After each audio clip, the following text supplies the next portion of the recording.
For today's video, inimbitahan ako for interview kung paano nga ba ako nagsimula bilang isang vlogger. Kaya naman pakinggan at panoodin natin ang interview ko with Japes and Jeff. Let's welcome ang ating KL, kaibigang Lubos. So, kamusta ka naman? Okay lang naman. Ito, bagong buhay. Tagal natin hindi nagkita, no? Oo, tagal natin di nagkita. Parang huling kita natin, ano pa? High school pa? Third year, no? Oo, parang gano'n. Wala kasi may mga gano'n talagang bagay na, alam mo yung mas may responsibilidad na tayo. Diba? Dati puro barkada, kasiyahan. Kasiyaan lang. Pero darating talaga yung time na unay mo yung responsibilidad mo. Noong nabuwag yung grupo natin, wala na akong balita sa'yo. Eh. Pero nung pumasok sa mundo ng content creation, yun, doon ko nakita na pamilyado ka na rin. Oo. May mga obligasyon ka na, may mga responsibilidad ka na rin. Paano ka nagsimula bilang isang content creator? Paano ako bilang nagsimula? Paano ka nag-start? Nag-start ako, actually wala naman talaga akong balak na pasukin yung vlogging. Ano lang, nanonood-nood lang ako. Ngayon, since na angkas rider ako dati before, angkas muna ako bago ako maging joyride eh. Nanonood-nood ako sa TikTok. And then may napanood ako sa TikTok na motorcycle, ganun nga rin sa akin. Pero nagba-vlog siya, tapos naipag-communicate. Sabi ko, pwede pala yun, na may pag-usap sa pasahero. Parang nakikipag-collaborate. Hindi, wala lang. Parang sinakay mo pa sa, tapos may mic sa helmet. Hindi ko pa alam yung tawag na, intercom.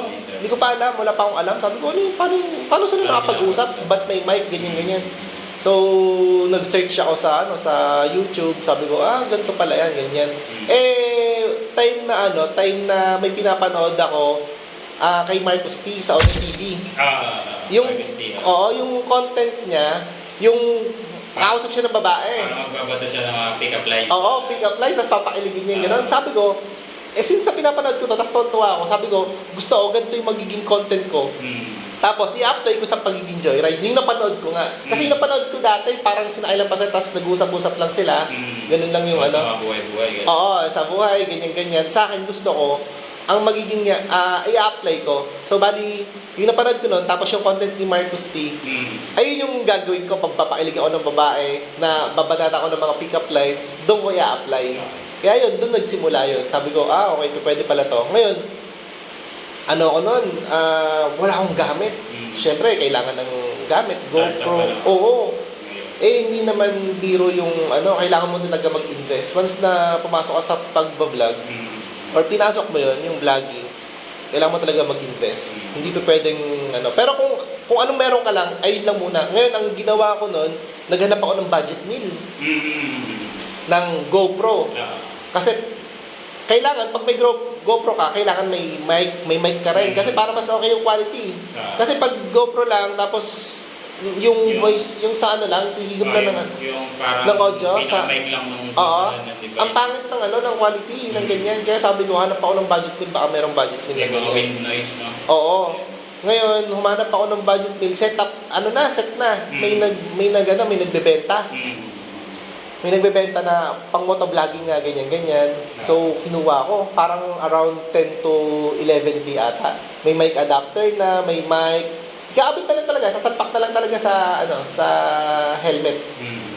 Yun, kinuha ko. Kasi dati noon may trabaho pa ako. So, doon ako kumukuha ng pang-invest ko sa gamit. Sa equipment. Oo, kasi pinagsasabay ko dati yung trabaho, tas pag-vlog dati. Pero, wala, yung pag-vlog ko naman talaga, ang purpose ko lang naman yun para ma-enjoy ko lang. Parang narinig ko minsan doon sa parang memories kasi yung parang Oo, ayun talaga. pwede mong balikan, di ba? Sakali. Tapos, parang napanood ko yun, siguro mga pangatlong vlog mo yun. ayun lang talaga yung bala ko. Sabi mo, para lang meron ka sakaling babalikan doon sakali. Tumanda ka, di ba? Meron ka mapapanood sa mga anak mo. Ayun talaga yung pinaka-purpose ko talaga kung bakit ako nagtitake ng mga videos ng ganyan. Then, yun nga, nabili ko yun, nag-invest ako noon, unang-una kong camera. Hanggang ngayon, gamit ko pa rin. Yung Hero 5 ko na camera, tapos pati yung mic, pinalitan ko yung mic kasi sira yung mic, kaya yun, paunti-konti. Pero di ba ako makikita sa YouTube nun? Pero nagpalit ka ng camera nun, di ba? Parang meron ako napanood nun na video mo na nalaglag yung... Oo. Ayun yung nalaglag. Yung una kong bilhin, yung una kong camera talaga. Pero, nagulungan na ng mga gulong yun. Nalaglag sa C5 eh. Siyempre, naka na C5, di ba? Tapos, ang matindi pa na ito, may pasahero pa ako doon. Ganito nangyari nun.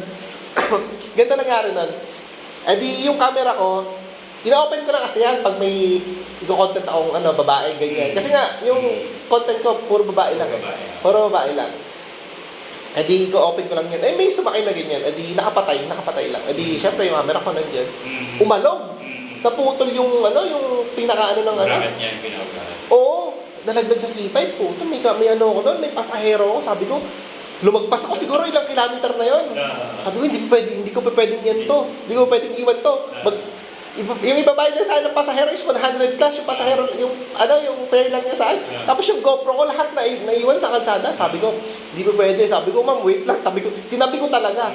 Eh, di ba laki ng kalsada no? Yung parang Commonwealth. Tinabi ko talaga. Sabi ko, ma'am, dito ka lang po to. Saglit lang. Buwis buhay ako, sabi ko, balik ko ng, medyo malayo eh. Tapos ngayon, sabi ko, tiyakas ko, gabi kasi yun. Kasi syempre, yung mga sakyan, bibilis eh. Sabi ko, ganun talaga ako sa gitna. Sabi ko, wait lang. Sabi ko, pwesto, dinampot ko. Tapos ginawa ko na muna. Inopen ko, ano yun eh, kalat-kalat. Na pati yung adapter, pati yung basag yung... So, parang siya, dumamay ka. Oo, pero ayun ang kagandahan is okay pa hanggang ngayon. Hanggang ngayon, nagagamit ko pa rin. Nagamit ko pa rin, oo. Ayun pa rin, gamit ko pa rin kasi dalawa na yung ko. Dati kasi, isa lang yung camera gamit ko. Kasi nga, nga lang talaga yun. Parang yung isang helmet, panimula. Isang helmet mounting, isang nakatutok Oo, sa'yo. panimula lang, isa lang dito lang. Tapos ang ginagawa ko nun, dito lang sa, sa may chinman ko. Ngayon, pag pipick-up ko yung pasahero, nandito. Pag nasakay ko na, ililipat ko na sa harap. Puta, grabe. Ganun talaga. Sabi ko, ma'am, wait lang ma'am, kasi nag-vlog ako. Tanggalin ko dito, lipat ko dito. Meron pa ako siya napanood, parang nagsabi pa alam ko sa sakay mo, ma'am, saglit na, magpapalit na ang battery. Oo, meron din. ganun maging, kung decidido ka talaga maging vlogger or pasukin yun, talagang yun. Kailangan mo talagang mag-take ng mag-take ng time. Tsaka syempre investment talaga, kailangan talaga. Para sa mga piyesa mo na gagamitin. So, next question. Bakit mo naisipan maging isang content creator? Bakit ko naisipan? Actually, hindi ko naman ayun nga, sabi ko nga sa'yo, hindi ko naman binalak talaga or pasukan yung pag-vlog. Gusto ko lang talagang take ng mga videos kasi nga since na mahilig ako mag-edit ng konti-konti. Syempre parang ayun yung yung hilig ko. Natutuwa kasi ako pag may mga inedit ako videos sa katawan, mga ganon. Nag-edit ako. Parang yun, ginawa ko lang. Tapos since na natutuwa ako sa pagbabiyahe ko sa Angka, sa Joyride, gumamit ako ng camera, ng ganyan, tapos edit. Wala. Talagang hindi yung pinasok ko pag yung pag-vlog dahil sa pera. Hindi ko inisip yun. Nung una talaga, inisip ko enjoyment lang talaga. Masaya ako sa ginagawa ko. Masaya ako sa nagpapakilig ako ng babae. Nakikipag-usap ako sa mga pasahero ko. Napapasaya ko sila. At the same time yun, napapasaya ako sila. Ayun yung gusto ko na nahatid ko sa tas na naging masaya pa sila. O kasi yung feedback sa akin, sabi niya nun, yung iba kasi yung nasakyan kong driver, biyahe lang, ganyan. Diba yun nga? Ikaw, kuya, natuwa ako sa'yo kasi ang haba ng kwento natin, hindi natin namalayan, nandito lang pala tayo. Minsan nga bitin pa, sabi niya nun. Okay lang ba, i-book kita ng ng mas mahaba pang biyahe, ganyan. Natutuwa ako sa ganyan. Kaya yun, yung hindi ko talaga pinasok yung pagiging content creator. Pinasok ko lang yan, naging bonus lang talaga yung sumahod na ako. Yun, so basta yung una, nagsimula talaga ako, gusto ko lang mag-take ng videos. Gusto ko i-save lahat sa YouTube. Kasi nga sa YouTube, hindi mabubura yan eh. Sa cellphone or pag nag-take ka ng video sa cellphone natin or kaya sa ibang camera, masisira yan, mawawala. Hindi natin alam kung gano'ng katagal yung cellphone natin na nasa atin. Mamaya, mawala. So, bali, asan yung mga asan yung mga files mo? Wala. So, nabaliwala. Ngayon, sabi ko, upload ko lang sa YouTube para at least kahit sino mapapanood, at least kahit pagtanda ko, mawala man yung nandun pa rin yung memories. And hindi ko alam na nag-earn pala doon. So, bali kumikita. So, bali parang, pero matagal pa naman. Basta ang goal ko lang talaga, kaya in-upload ko sa YouTube, para lang doon ako makapag-save ng mga videos ko, para hindi mawala. Yun lang talaga yung goal ko doon. Purpose ko doon. So, sino-sino naman yung mga inspiration mo na content creator? Inspiration ko? Wala akong inspirasyon eh. Kasi sabi ko nga sa'yo, ginaya ko lang yung content ni Marcos T. Yung gano'n. Doon lang ako kumuha ng idea. Sabi ko, gusto ko, since nasa Ome TV siya yun na ipag-usap ng mga babae, ako gusto ko, i-apply ko naman sa sa joyride ko sa pasahero. Yung ganyan-ganyan na hindi ko kilala yung mga nakakausap ko, stranger. Siyempre, pasahero ko yun eh. Doon ko ibabato yung mga ginagawa ni Marcos T. Ayun yung naging inspirasyon ko sa kanya. Pero, inspirasyon ba as a vlogger? Wala naman. Wala kang tinitingnan na parang, ito gusto ko maging ganito, gusto ko maging kagaya niya. Parang Meron. Sir Kevin, di ba? Naging parang inspiration niya si Kong TV, di ba? Kaya nung nag-meet silang dalawa, umiyak siya. Inspirasyon ko lang talaga yung si Gio. Okay. Yun, gusto ko talaga ganun, travel vlog o ang fam. Yan. Ayun, gusto ko yung travel vlog, family, yung ganun. Travel vlog talaga. Yung ganun lang, walang katoksikan na, Kung sakali man na magiging ganun yung magiging content ko. Syempre, sa ngayon, content ko is yung sa joyride niya or kaya kami dalawa ng girlfriend ko. Pero, kung darating man sa panahon na, gusto ko, ganun din yung magiging content ko sa mamuhay sa ibang sa dagat, yung mga ganun namin. Tapos doon na mag-vlog na lang. Gaano ka-challenging ang pag-isip at paggawa ng content para sa'yo? Yan? Kumbaga sa trabaho, kung maging empleyado, ayun yung struggle mo. Papasok na naman ako. Yung mga boss na naman. Ganun. Sa pag-vlog naman talaga, yung stress mo dito, kung anong magiging content mo ngayon. Anong content na naman, anong pakulo na naman gagawin mo. Kasi, darating talaga yung panahon na maubusan ka talaga ng content eh. Mag-isip ka anong content mo dapat ngayon. Anong pwedeng papatok sa tao na magiging content mo. Diba? Kasi hindi mo alam kung kahit para sa'yo maganda yung ginawa mo. Maganda yung ginawa mong content, maganda yung pag-editing mo. Pero pagdating sa tao, hindi mo alam kung magte-trend ba or magugustuhan rin ba nila. Yun, so bali ayun yung pinaka talaga sa akin.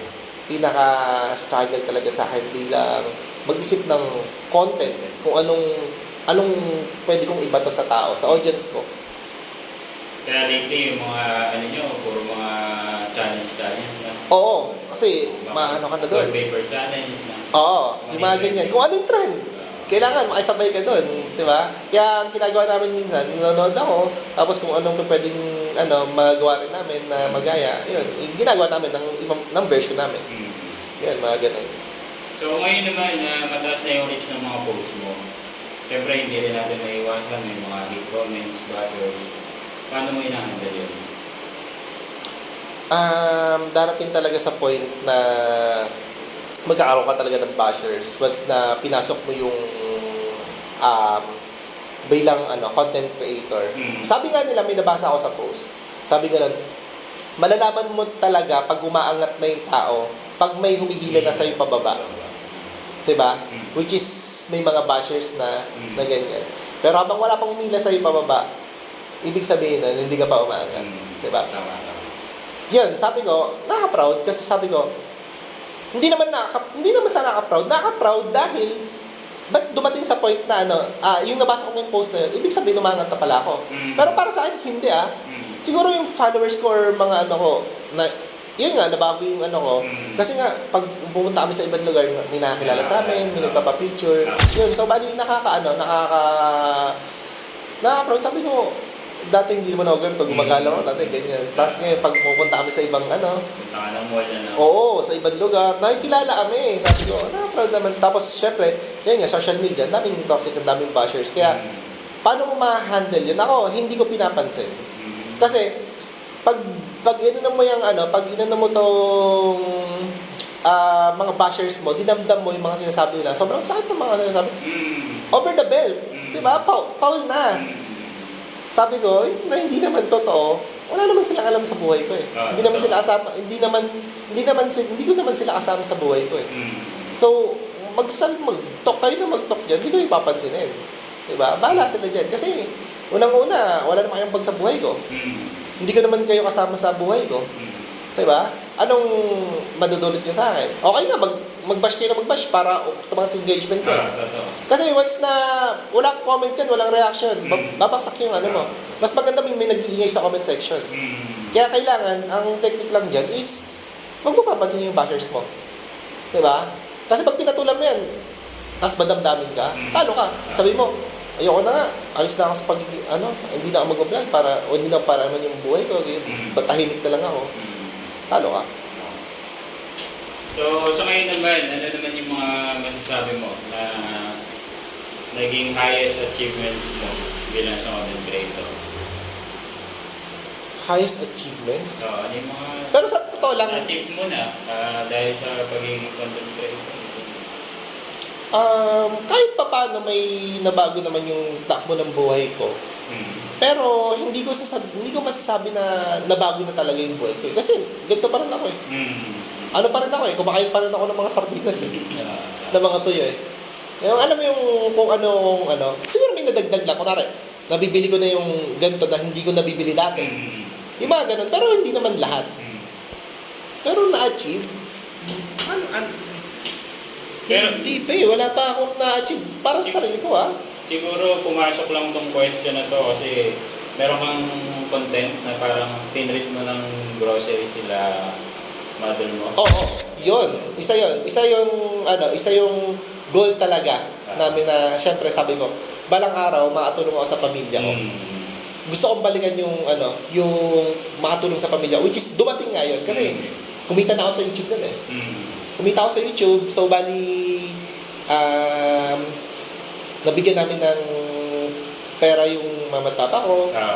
Napag-grocery namin na kahit pa paano, meron. Kasi meron ako nung time na yun. Kaya sabi ko, once na magkaroon talaga ako, is gusto kong tulungan yung mga tao sa buhay. Oo. Kaya yun, dumating yung point na Yun yun. naman goal natin eh, pag umangat eh, di ba? Oo. Ayun talaga. Ayun. Kaya sabi ko, tapos nakakain kami ng gusto namin kainin. Tapos na-treat namin sila sa Batangas. Nag-beach kami. Staycation kami. Yun. Kaya sabi ko nga, pag swerte ulit, wala naman akong ibang pwedeng tulungan ulit kundi pamilya ko ulit.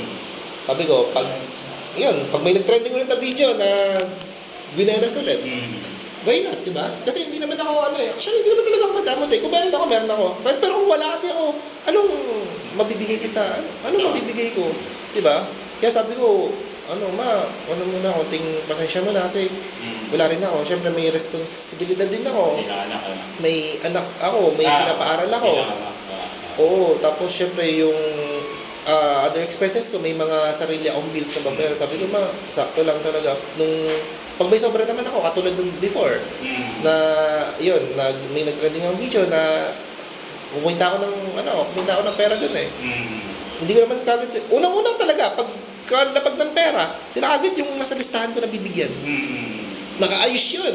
Yung bibigay ko, Oo, nakano na yung pera nun. Oo, alam ko meron akong pictures nun eh. Pag nakalap yung pictures nun, nakaset na talaga na sila yung unang-una sa listahan ko. Tapos nag-book agad kami ng staycation. Kasi yun talaga, tapos sabay grocery. Ayun talaga yung kaso nga lang, yun nga sabi ko, kung binasan naman, ba't hindi ko pwedeng ulitin? Di ba? Ulitin ko, di ba? Ganun lang naman. Yun, ayun yung yung nakakatuwa.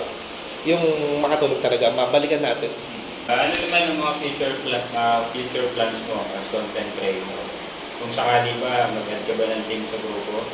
Or bubuo ka ng grupo mo? Or plan mo lang talaga one-man team ng dulo?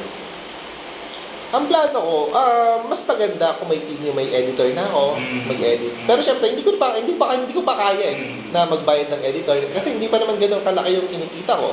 Diba? Una-una. Tapos, isa rin yan sa part ng investment din kasi. Oo, kailangan may editor ka para at least take ka lang ng vlog. May producer. Bato mo lang yung mo. Diba? Pero, sa ngayon kasi nag-enjoy pa ako. Pag ako nag-edit, gusto ko nag-edit. Nag-enjoy pa ako niyan. Pero pag lumaki na yung community ko or sapat na yung sinasahod ko, yan, kukuha ko ng editor, yan, tapos ng team pa. Kasi mas maganda, mas madami kayo eh. Hindi kayo mahihirapan magbato ng content. Hindi kayo brainstorming, di ba? Oo, brainstorming kayo. Maraming utak na gumagana. Oo, batuan kayo. Kaya, content, prank natin si ganito, prank natin si ganyan. Hindi yung kayong dalawa, no? Ikaw mag-isa lang, yan. And, so naman, pag lumaki talaga yung community, is darating naman talaga sa point na magkaaroon ka ng team. Yun. Talo naman talaga. Pero sa ngayon, is enjoy pa naman ako. Sa ngayon, monetize ka na ba? Well, monetize na ako. Sa ang mga platform? Sa YouTube. YouTube. Oo, ayun yung nagpapasahod sa akin. Gaano katagal inabot bago mo monetize? Hindi sa pagmamayag. Pero 1 month, Awan. na-monetize ako. Paano ba? Ganito, kwento ko. May nagpa-monetize sa akin isang video. Sabi ko nga sa'yo, nag-aangkas ako. Ngayon, edi upload lang ako upload. Hindi ko alam kung ano yung mag-ano doon eh, magda-trend eh. Ganun lang naman eh. Ganun lang naman talaga sa buhay ng as a content creator. Upload ka lang na upload. May isang video dyan na magpapaboom sa'yo na hindi mo alam. Ngayon, may naging pasahero ako. Eto, ayun nag-monetize sa akin. Edi may naging pasahero ako. Babae to. Babae. Sinundo ko sa Sogo. Ewan ko, napanood mo yun. DT. Baka dumaan sa ulo. Ganito, edi sundo sa Sogo. Parang katapos lang nila. Parang ano siya, parang hindi ko alam kung walk or gano'n. Kasi edi sinundo ko siya ganyan. Edi kwentuhan. Medyo nag-agree na yung kwentuhan eh. Ganyan. Tapos biglang malapit na siya. Sabi niya sa akin, "Kuya, gusto mo DT kita?" Sabi ko, "Ma'am, ano yung DT?" Hindi ko talaga alam. As in, DT lang. Pero yung salita, yung word ng deep, alam ko. Sabi niya, DT. "Ma'am, ano DT?" Sabi ko, "Ano DT?" Tapos bigla yung sabi niya, yung sumunod, pati itlog, sabi ko, sabi ko, yun pala yun.